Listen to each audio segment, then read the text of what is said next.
Hello বন্ধুরা, আজকে আমি তোমাদের সাথে শেয়ার করতে চলেছি একটা হেয়ার রিগ্রোথ রেমেডি। তো সাথে থাকো, দেখতে থাকো পুরো ভিডিওটা। আর ভিডিওটা ভালো লাগলে অবশ্যই তোমরা আমার চ্যানেলটাকে সাবস্ক্রাইব করে দেবে আর একটা লাইক করে দেবে। তো এটা আমি রেমেডিটা মেয়ের মাথায় ট্রাই করেছিলাম। তো এবার তোমরা দেখে নাও রেমেডিটা কী করে বানাবে। তো এখানে আমি নিয়েছি একটা পাত্রে পরিষ্কার কিছুটা জল, যেটা আমি গ্যাসে বসিয়ে দিয়েছি। আর যেটা মেন ইনগ্রিডিয়েন্ট সেটা হচ্ছে ফ্ল্যাক্স সিডস। তোমরা সবাই চেনো যে ফ্ল্যাক্স সিডস কী জিনিস, তবুও আমি একবার দেখিয়ে দেবো যারা যারা জানো না। তো এটা অনলাইনে তোমরা পেয়ে যাবে খুব সহজেই। তো এখানে দেখো জল ফুটে গেছে, আর এখানে আমি নিয়ে নেবো 4 চামচ মতো ফ্ল্যাক্স সিড। দেখো ফ্ল্যাক্স সিডটা এরকম হয়, তো এটা থেকে একটা জেল বের হবে। তো এবার আমি জলের মধ্যে দিয়ে দেবো 4 টেবিল চামচ ফ্ল্যাক্স সিড। যেহেতু আমি ওর একার জন্য বানাচ্ছি, তো এটা ওই জন্য অল্পই বানাবো। তো তোমরা এটা 4 থেকে 5 মিনিট মতো ফোটাবে। ফুটিয়ে এটা নামিয়ে কিছুক্ষণ ঠান্ডা করতে হবে। ঠান্ডা করার পরে তারপরে এই জেলটা বার করে নিতে হবে। তো এবার আমি যেটা করব, এটা আমার হয়ে গেছে। এবার গ্যাসটা আমি বন্ধ করে দেবো। গ্যাসটা বন্ধ করে এটাকে ঢেকে কিছুক্ষণ রেখে দেবো যাতে এটা ঠান্ডা হয়ে যাবে। তো ঠান্ডা হয়ে যাওয়ার পরে আমি এটাকে ছেঁকে নেব। তো এবার আমি এটাকে প্রথমে এরকম একটা স্ট্রেনার দিয়ে ছাকার চেষ্টা করেছিলাম, কিন্তু তোমরা সেটা দেখতে পাবে যে এটা আমার এটা দিয়ে বেরোয়নি, কারণ একটু বেশি ঠান্ডা হয়ে গেছিলো, তার জন্য বেরোয়নি। এটা কী করতে হবে, তোমাদের গরম গরমই ছেঁকে ফেলার চেষ্টা করতে হবে। তো আমার এটা দিয়ে যখন হয়নি, তো আমি তখন একটা সুতির কাপড় নিয়েছিলাম। সুতির কাপড় নিয়ে তারপরে আমি এর থেকে যতটা বেরিয়েছে আমি জেলটা বার করে নিয়েছি।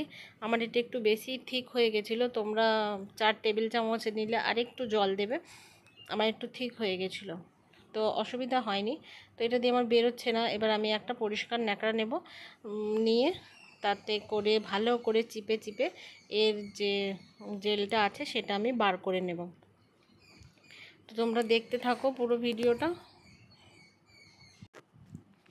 তো এভাবে আমি একটা পরিষ্কার ন্যাকড়ার মধ্যে দিয়ে দিলাম। এবার একটু একটু গরম আছে এখনও, কিন্তু এটাকে তোমরা চেষ্টা করবে একটু গরম গরম অবস্থায় ছেঁকে নেওয়ার, না হলে ঠান্ডা হয়ে গেলে কিন্তু এটা আরও বেশি গাঢ় হয়ে যায়। গাঢ় হয়ে গেলে এটা কিন্তু আর বেরোতে চাইবে না। তাও এটা আমার বের করতে অনেকটাই কষ্ট হয়েছে। তো তোমরা দেখো এভাবে জেলটা চিপে চিপে বের করে নেবে। যদি এটা একটু গরম থাকে তাহলে এটা বের করতে সুবিধা হবে তোমাদের। আর জলটা একটু বললাম ওই যে একটু বেশি করে নেবে, তাহলে একটু পাতলা হবে। তো এবার আমি এটাকে ধীরে ধীরে সমস্ত যেটুকু এর মধ্যে জেল আছে সেটুকু জেল আগে বার করে নেব। নিয়ে এর মধ্যেও আমি কিছু ইনগ্রিডিয়েন্টস আমি এর মধ্যে অ্যাড করব।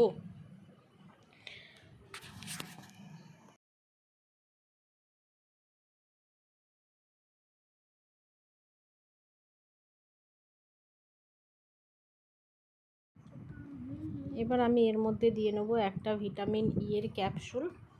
তোমরা চাইলে এর মধ্যে ক্যাস্টর অয়েলও দিতে পারো। আর দিয়ে নেব আমি একটু অলিভ অয়েল। এটা দিয়ে নিলে চুলে ভালোভাবে লাগানোও যায়, আর চুলটা খুবই সিল্কি স্মুথ হয়। তো তোমরা চাইলে এর মধ্যে ক্যাস্টর অয়েল দিতে পারো। তো এবার ভালো করে জিনিসটাকে ভালো করে মিক্স করে নেবে প্রথমে, তারপরেই এটা অ্যাপ্লাই করবে।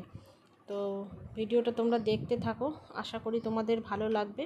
তো চলো এবার আমি এটাকে অ্যাপ্লাই করে নিই।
দেখলে লাগানো কতটাই সহজ।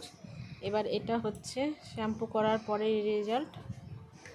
তো এখনও চুলটা ভিজে আছে, ওই জন্য বোঝা যাচ্ছে না, কিন্তু শুকানোর পরে এটা অনেকই সিল্কি একটা এফেক্ট দেয়। তোমরা অবশ্যই এটা বাড়িতে ট্রাই করে দেখবে আর অবশ্যই কমেন্টে জানাবে যে এইটা তোমাদের কেমন লাগলো। এই জেলটা আমি সবসময় আমার মেয়ের জন্য ইউজ করে থাকি। আর এটা খুবই একটা ভালো জেল। তোমরা দেখতে পাচ্ছ চুলটা কতটা বাউন্স একটা লুক দিয়েছে, অনেকই সিল্কি স্মুথ হয়ে যায় চুলটা। পিছনটা দেখা চুলটা কতটা দুবার অবশ্যই লাগাবে মাথায়। আমার মেয়ে ছোট নড়তে হবে না, একটু দাঁড়া। তো আশা করি ভিডিওটা তোমাদের ভালো লাগবে, আর ভালো লাগলে আমার চ্যানেলটাকে অবশ্যই সাবস্ক্রাইব করে দেবে, লাইক করে দেবে আর একটা কমেন্ট অবশ্যই করবে। আজকের মতো ভিডিওটা এটুকুই। Tata, bye bye.